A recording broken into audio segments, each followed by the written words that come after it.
A professora Irene nos falou na aula passada sobre a diversidade e o currículo, da exclusão à inclusão. Estudamos o campo da diferença. E essa diferença qual é? A que nós queremos destacar é que é a imagem que temos de nós mesmos, a imagem que fazemos do outro. Aí está posta uma diferença essencial no ser humano, na consideração da diversidade. Vimos o que são os preconceitos. São importantes porque impediram por muitos anos que o movimento da exclusão à inclusão se desse. Refletindo sobre os preconceitos, vamos poder olhar para a diferença como algo essencial na constituição do sujeito. Boa aula!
Olá pessoal, na aula de hoje nós vamos conversar um pouco sobre a elaboração do projeto pedagógico da escola. Nossa discussão vai estar baseada em algumas ideias de Gimeno Sacristã e Juan Delval. Currículo de uma escola deve ser compreendido como um projeto global que integra cultura e educação. Isto significa que um projeto educativo deve considerar não apenas os objetivos relacionados aos conteúdos das matérias escolares, mas todos os objetivos comuns a todas as matérias. Não podemos mais manter uma separação entre ensino e educação. Todavia, na elaboração do projeto pedagógico da escola, o plano de conteúdos de ensino, ou seja, das matérias, terá uma atenção específica. J. Gimeno Sacristã.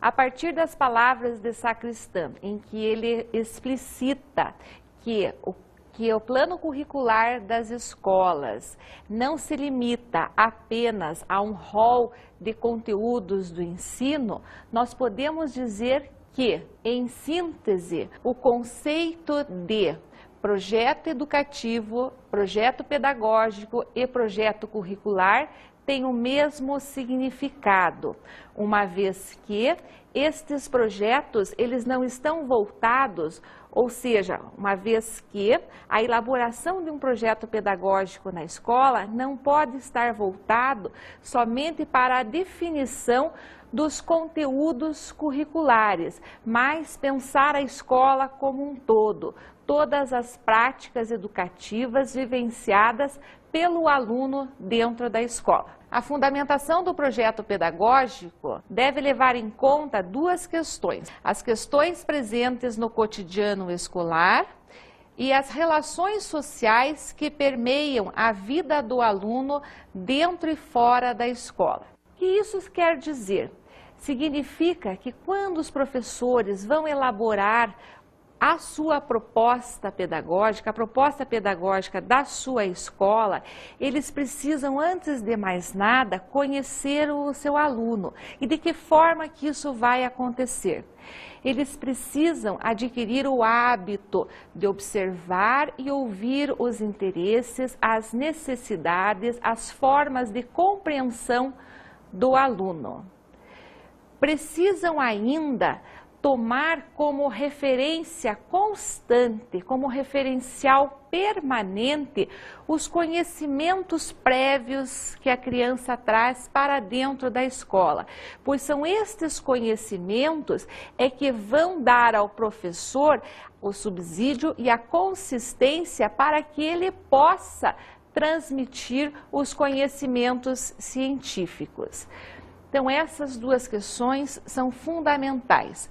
Ouvir e observar os alunos, principalmente a capacidade de compreensão destes e, sobretudo, tomar o conhecimento cotidiano, o conhecimento empírico do aluno como uma referência constante na proposição de práticas pedagógicas. A escola elabora a sua proposta pedagógica, ela está de forma explícita demonstrando a sua capacidade de autonomia. Então, quando a escola elabora a sua carta de intenção, o que é uma proposta pedagógica? Nada mais é do que a intenção da escola, a missão da escola em relação à educação dos seus alunos. Então, quando ela elabora a sua intenção e a sua missão, e, sobretudo, quando ela explicita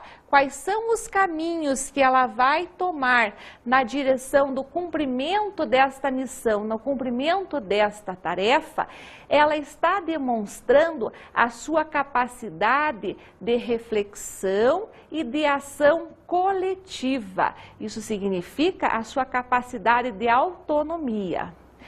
Por muito tempo na educação, nós vivenciamos projetos pedagógicos em que a gente brincava e dizia que eles vinham de cima para baixo. O que isso significava? Que eles eram elaborados por um conjunto de profissionais, técnicos de várias áreas, que elaboravam um projeto pedagógico belíssimo. E quando esse projeto chegava na escola, esse projeto jamais, ou nunca, ou quase nunca, ele era colocado em ação. Por quê? Porque ele não era uma proposta efetiva daquele grupo de trabalho. Ele era uma proposta de um outro grupo de trabalho que estava totalmente descontextualizado da realidade e da organização da escola como um todo. Então, hoje, nós pensamos e vemos que na prática educacional vem dando certo as escolas que elaboram o seu projeto pedagógico, ou seja, a sua carta de intenção em relação à educação das crianças, e que vão de forma coletiva, professores, coordenadores, diretores, todo o grupo da escola, buscando os caminhos para chegar, para cumprir esta missão. Então, o projeto pedagógico significa refletir coletivamente sobre que alunos deseja formar. Então, esse é o primeiro. Quando se vai elaborar o projeto pedagógico, essa reflexão de todo o corpo docente da escola sobre que alunos queremos formar, quais são os valores, qual é a cultura desses nossos alunos, qual é o costume, o que é importante no desenvolvimento da personalidade desses alunos, o que é importante que eles conheçam a respeito do outro, a respeito da convivência em grupo ou a respeito de si mesmo. Também é refletir coletivamente sobre quais métodos de trabalho são necessários. E sobre os métodos de trabalho, ou seja, buscar práticas relevantes aos interesses e às necessidades dos alunos. Hoje nós podemos observar que quando uma criança apresenta uma dificuldade específica de aprendizagem dentro da sala, muitas vezes a escola se organiza e essa criança vai para uma aula de reforço ou vai para uma sala de recurso, e nós podemos observar que as práticas pedagógicas, a metodologia utilizada, os recursos utilizados dentro desses espaços diferem-se do espaço de sala de aula normal. Por quê? Porque já percebemos que daquele jeito a criança não conseguiu aprender. Então nós precisamos buscar outras metodologias que trabalhem com a criança de uma forma mais individualizada, que busquem mais recursos lúdicos, como o trabalho com jogos pedagógicos e jogos didáticos, mas que deem conta de ensinar a criança e levá-la a aprender. Também significa refletir coletivamente sobre que conhecimentos são relevantes. Então, nós como professores, nós não podemos pressupor que quando a criança chega na escola, ela chega interessada pelo conhecimento científico. Na verdade, escola para criança significa a possibilidade de conviver em grupo, significa a possibilidade de brincar na hora do recreio com os seus amigos, de jogar um jogo, de trocar figurinhas. Mas ela nunca vai com essa intenção explícita pelo conhecimento científico. E cabe a nós, professores, então, na nossa carta de intenções, na nossa missão educativa, criar situações em que despertem na criança o interesse e a necessidade pelos conhecimentos científicos. Mas para isto, esses conhecimentos precisam ser significativos e relevantes à vida da criança. E por último, temos que refletir coletivamente sobre quais formas de avaliação são mais produtivas para a construção do conhecimento do aluno. O que significa que também na elaboração de uma proposta pedagógica, a avaliação precisa ser vista enquanto processo de aquisição do conhecimento e não apenas como produto final. Outro dia eu estava conversando com um aluno de 8ª série e eu achei muito interessante a explicação que ele me dava. Então ele disse assim, a minha professora de matemática fez uma prova e ela não deu nota. Ela corrigiu a prova e não deu nota. E eu perguntei, mas por quê? Ela disse, porque é para nós analisarmos aquilo que nós de fato fizemos na prova e também pensarmos nos trabalhos, na nossa participação da aula e podermos fazer uma avaliação geral das nossas atitudes, dos nossos procedimentos e dos nossos desempenhos na aula de matemática. Então, o que essa professora queria?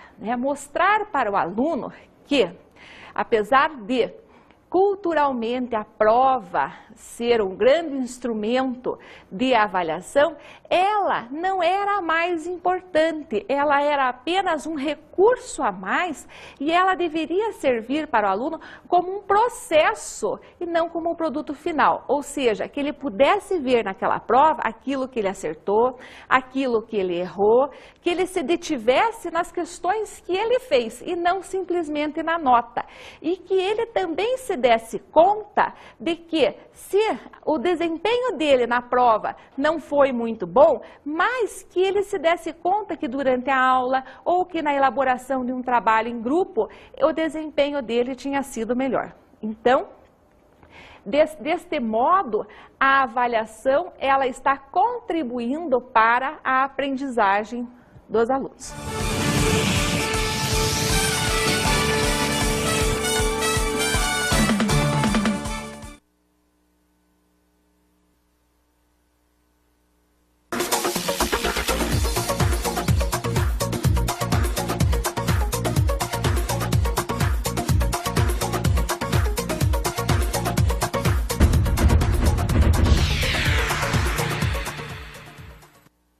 Voltando do nosso intervalo, vamos ver alguns aspectos da elaboração de projetos pedagógicos. Diz respeito a qualquer aprendizagem nas escolas acontece num meio organizativo. O que isso significa? Que a aprendizagem das crianças, bem como as condutas dos professores no processo de ensino, têm uma relação, ou seja, estão conectadas com a forma de organização e funcionamento geral da escola.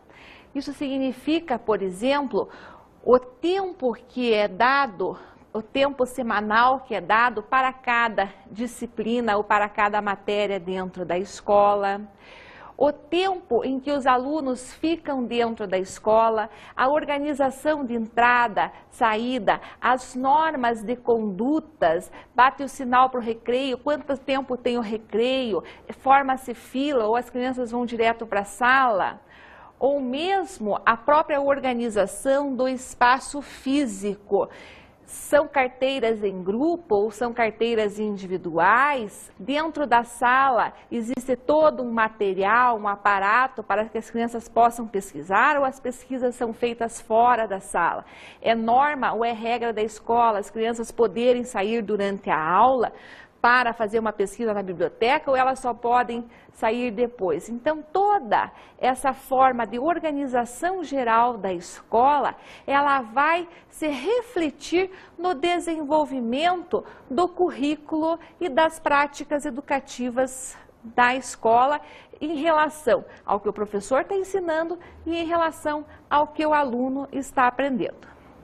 O segundo elemento, ou seja, o segundo aspecto a ser considerado é a busca da qualidade de ensino. Vejam só a riqueza da elaboração de um projeto pedagógico. Quando os professores, coordenadores, diretores, ou seja, todos estão sentados discutindo sobre a elaboração desse projeto, sobre o que fazer dentro da escola, é de extrema importância que todos tenham a liberdade de expressar as suas ideias, os seus pensamentos, os seus pontos de vista acerca da educação.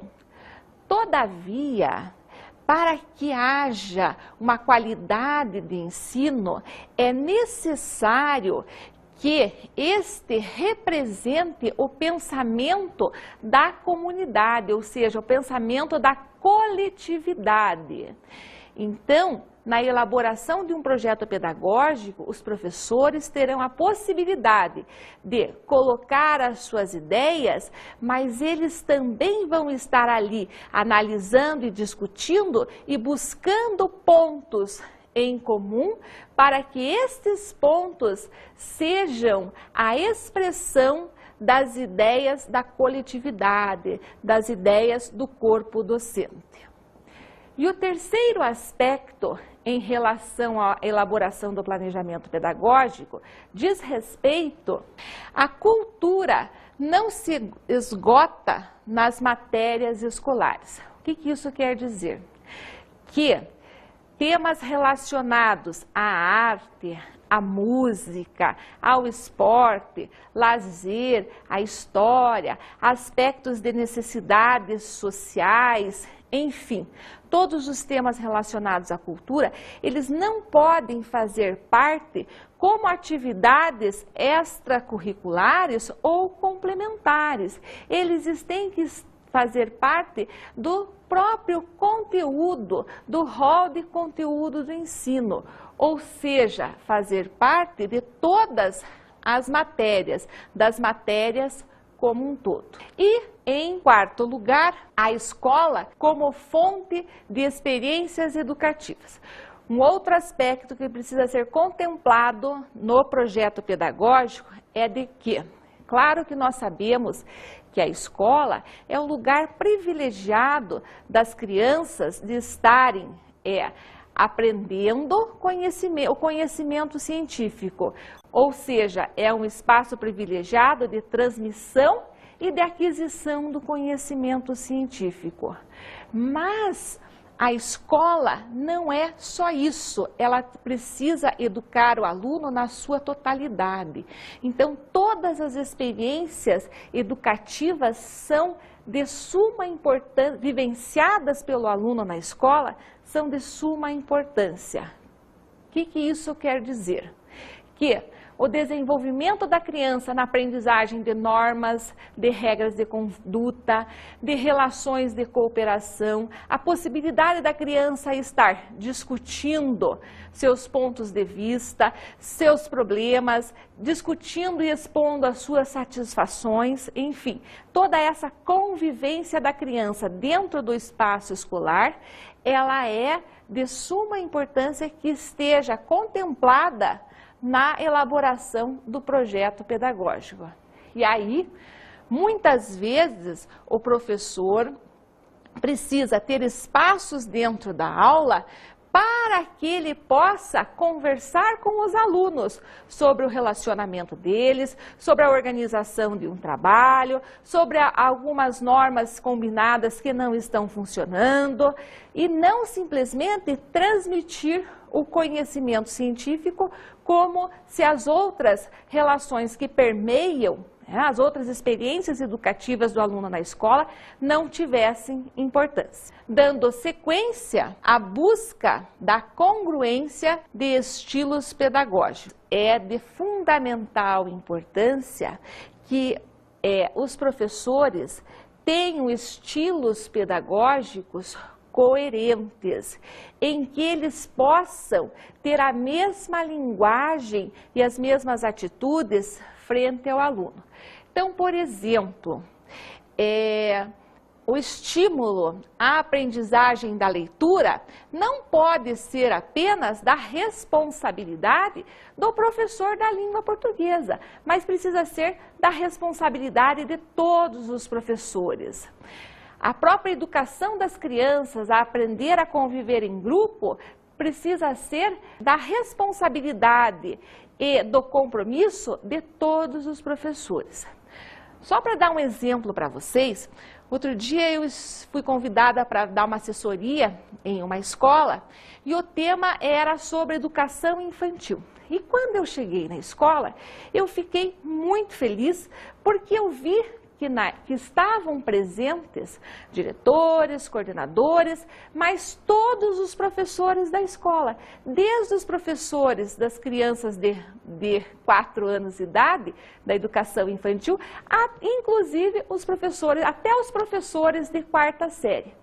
E eles diziam o seguinte: nós precisamos ter a mesma linguagem e nós precisamos conhecer o que cada um faz, de que forma cada um trabalha e como é que nós estamos educando o nosso aluno. Então, nós precisamos participar de todas as atividades em conjunto.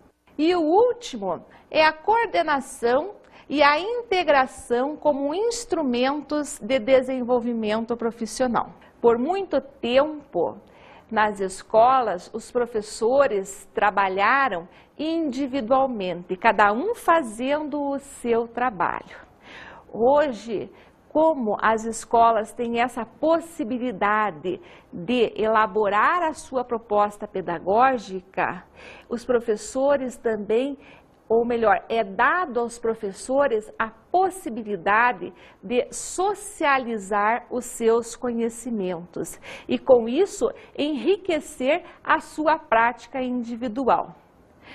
Para explicar melhor este aspecto, vocês vão ouvir agora uma apresentação de dança de um grupo chamado Riverdance, que não tem nada a ver com educação, mas que à medida que vocês forem observando o grupo dançar, vocês vão ver o quanto tem a ver com a educação. Eu gostaria que vocês assistissem e depois nós vamos discutir.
E aí, gostaram da apresentação dos bailarinos?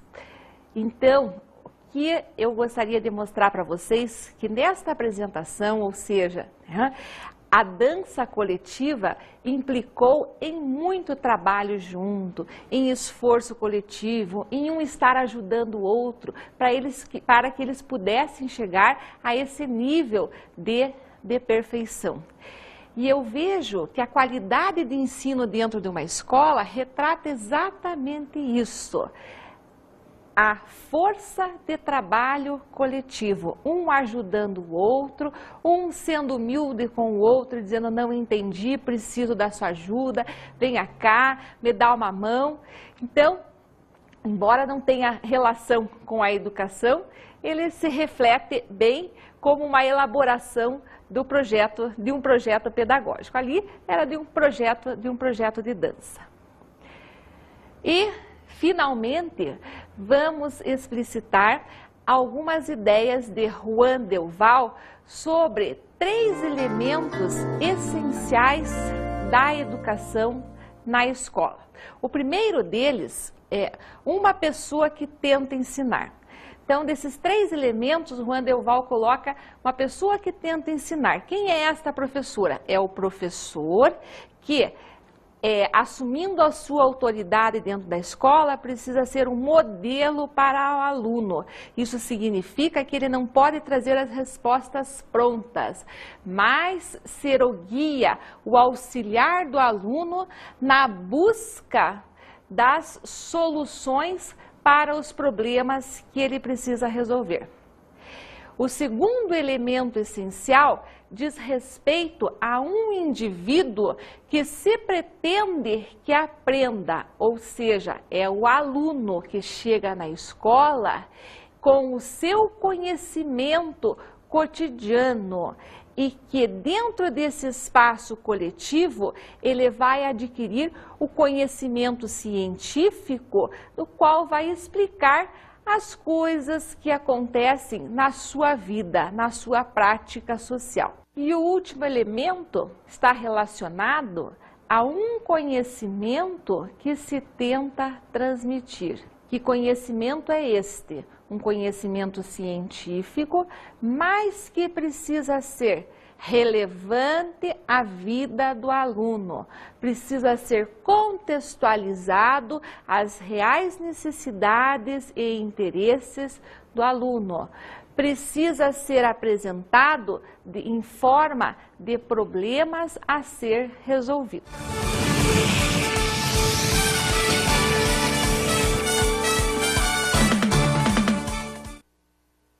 Então, pessoal, como dica de estudos, eu recomendo a leitura e discussão em grupo do capítulo 9 do livro Para Compreender e Transformar o Ensino, de Gimeno Sacristã e Pérez Gomes. É uma leitura densa, mas eu tenho certeza que vocês vão aproveitar bastante, inclusive para auxiliar na elaboração do projeto pedagógico das escolas em que vocês trabalham. Um beijo a todos e até o próximo encontro.